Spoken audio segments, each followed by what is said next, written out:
ఎప్పుడైనా వేచి చూస్తున్న ఐపీఎల్ 2025 అయితే మరికొద్ది గంటల్లో స్టార్ట్ అవబోతుంది. ఇక ఐపీఎల్ 2025 లో ఫస్ట్ మ్యాచ్ అయితే డిఫెండింగ్ ఛాంపియన్ అయిన Kolkata night riders versus royal Challengers Bengaluru. వీళ్ళిద్దరి మధ్య అయితే మొదటి మ్యాచ్. ఈ మ్యాచ్ అయితే ఈడెన్స్ గార్డెన్స్ వేదికగా నైట్ 7:30 గంటలకైతే స్టార్ట్ అవబోతుంది.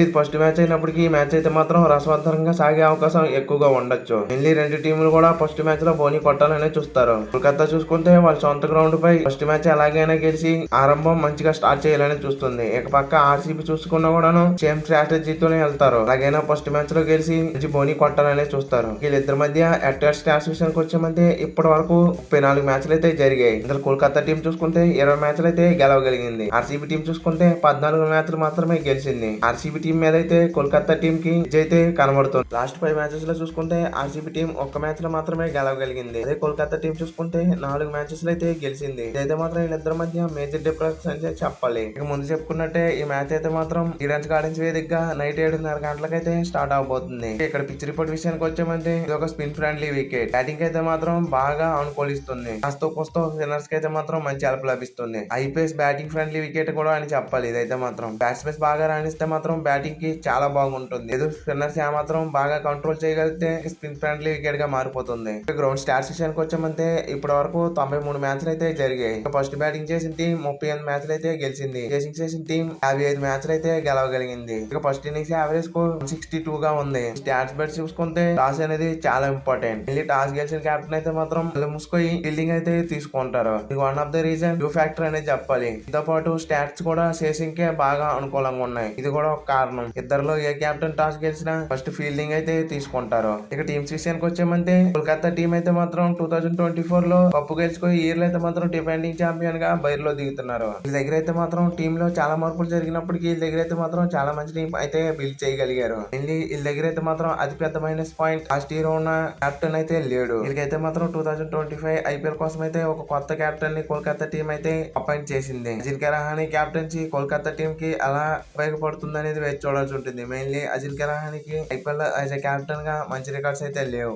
ప్లేయర్స్ విషయానికి వచ్చామంటే అయితే మాత్రం ఇయర్ కొత్త ఓపెనింగ్ పేరుతో అయితే బరిలో దిగబోతున్నారు. సునీల్ నారాయణ్ అండ్ ఉంటండికా వీళ్ళిద్దరు అయితే మాత్రం ఓపెనింగ్ చేయబోతున్నారు. వీళ్ళకైతే మాత్రం ఓపెనర్స్ గా మంచి ఎక్స్పీరియన్స్ అయితే ఉంది. సునీల్ నారాయణ్ అయితే మాత్రం ఆ పవర్ ప్లే లో అగ్రెసివ్ స్టార్ట్ అందించగలిగితే చాలు. ఉంటండికా అయితే మాత్రం maximum anchor kind of innings ఆడే అవకాశం ఎక్కువగా కనబడుతుంది. ఇకైతే మాత్రం అన్నుల కొద్ది అయితే యాజ్ ఎ ఓపెనర్ గా ఎక్స్పీరియన్స్ అయితే ఉంది. ఇక వన్ డౌన్ లో అయితే స్టార్ బ్యాట్స్మెన్ అయిన వెంకటేశ్వర అయితే బరిలో దిగే అవకాశం ఎక్కువగా ఉంది. టాప్ ఆర్డర్ అయితే మాత్రం చాలా డీసెంట్ గా కనబడుతుంది. మెయిన్లీ ఇక్కడ పవర్ హిట్టర్ ఉన్నారు అండ్ ఇన్నింగ్స్ ను హోల్డ్ చేసే పట్టుకునే టాప్ ఆర్డర్ బ్యాట్స్మెన్ కూడా ఉన్నాడు. మిడిల్ ఆర్డర్ విషయానికి వచ్చామంటే నెంబర్ 4 లో అజింక్య రహానే హీరోలు అయితే ప్లే చేయాల్సి ఉంటుంది. మెయిన్లీ తనైతే మాత్రం ఇన్నింగ్స్ లాస్ట్ వరకు గైడ్ చేస్తూ తన బ్యాటింగ్ అయితే ఉండాల్సి ఉంటుంది. ఇంకా రింకు సింగ్ అండ్ రసూల్ రమన్దీప్ సింగ్ వీళ్ళ ముగ్గురు అయితే మాత్రం ఫావరేటింగ్ చేసుకుంటూ టీమ్స్ అయితే తీసుకెళ్లే అవకాశం ఎక్కువగా ఉండొచ్చు. రింకు సింగ్ అయితే మాత్రం ఆ టీం కి ఎన్ను మొక్క అనే చెప్పాలి. బ్యాటింగ్ లో తనైతే మాత్రం చాలా ఇంపార్టెంట్. ఇంకా రసూల్ కూడా తన ఫావరేటింగ్ చేస్తే మాత్రం కేకేఆర్ టీం కి తిరిగి ఉండదు. వీళ్ళు బౌలింగ్ డిపార్ట్మెంట్ విషయానికి వచ్చామంటే వీళ్ళ స్ట్రెంత్ అనేది వీళ్ళ స్పిన్. వీళ్ళ దగ్గర అయితే మాత్రం ఇద్దరు మిస్టరీ స్పిన్నర్స్ అయితే ఉన్నారు. ఎంత డేంజరస్ మనం ప్రత్యేకంగా చెప్పక్కర్లేదు. ఎస్పెషలీ వరుణ్ చక్రవర్తి అయితే మాత్రం భయంకర ఫామ్ లో అయితే కనబడుతున్నాడు. మనం చూసాం ఛాంపియన్స్ ట్రోఫీలో అండ్ ఇంగ్లాండ్ సిరీస్ లో కూడా. టీమ్ ఇండియా ఛాంపియన్స్ ట్రోఫీ గెలిచిందంటే ముఖ్యమైన కారణం వరుణ్ చక్రవర్తి కూడా అని చెప్పాలి. అటువంటి ఫామ్ లో ఉన్న ప్లేయర్ అయితే మాత్రం కేకేఆర్ టీం దగ్గర ఉన్నాడు. ఆర్సీబీ టీం కి వరుణ్ చక్రవర్తి దగ్గర నుండి అయితే చాలా డేంజరస్ బెల్స్ అయితే మాత్రం మోగబోతున్నాయి. తనకు తోడుగా అయితే అలా ఆస్థాన స్పిన్నర్ సునీల్ నారాయణ్. వరుణ్ చక్రవర్తి ఎంత డేంజర్ అంతకంటే సునీల్ నారాయణ్ అయితే డేంజర్. చాలా కామ్ అండ్ కూల్ గా తన పని అయితే చేసుకుంటూ పోతాడు. ఇద్దరితోనైతే మాత్రం ఆర్సీబీ టీం కి చాలా డేంజర్ గా ఉండబోతుంది. వీళ్ళు పేస్ బౌలింగ్ డిపార్ట్మెంట్ విషయానికి వచ్చామంటే ఆ స్టీర్ అంత బలంగా అయితే వీళ్ళు పేస్ బౌలింగ్ అయితే కనబడట్లేదు. మెయిన్లీ వాళ్ళ స్టార్ బౌలర్ అయితే స్టార్క్ అయితే ఈరైతే వాళ్ళ టీం దగ్గర లేడు.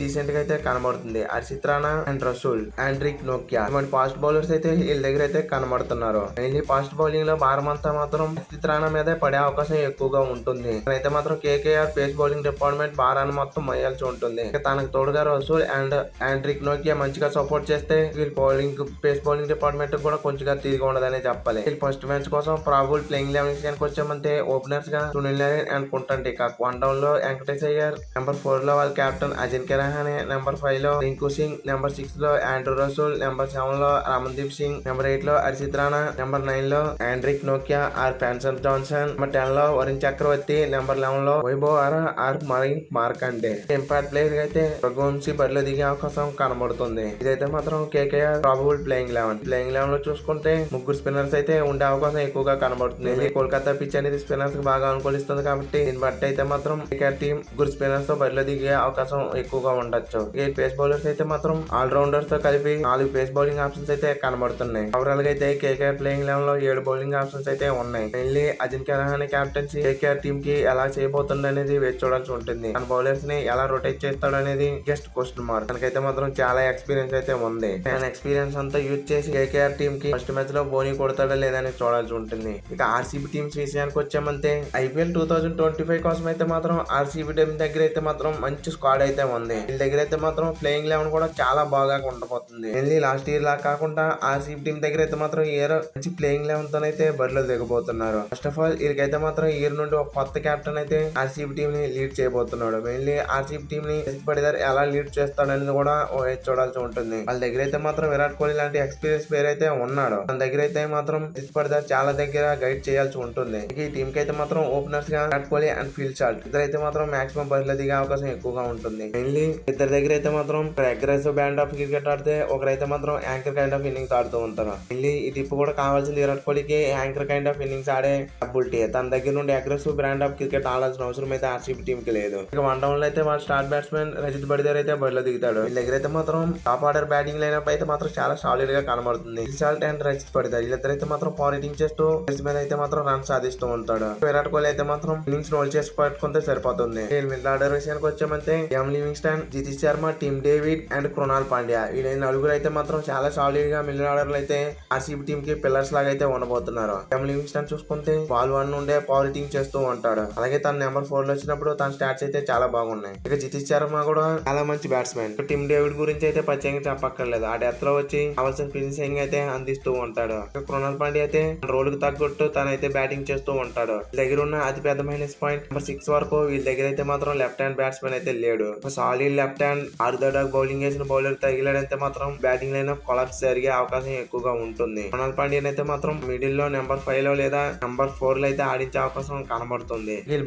బౌలింగ్ లైన్ అప్ విషయానికి వచ్చామంటే ఆర్సీబీ బలమంతా వాళ్ళ పేస్ బౌలింగ్ అనేది చెప్పాలి. వీళ్ళ స్ట్రెంత్ అంతా భువనేశ్వర్ కుమార్ మీదే డిపెండ్ అయ్యి ఉండబోతుంది.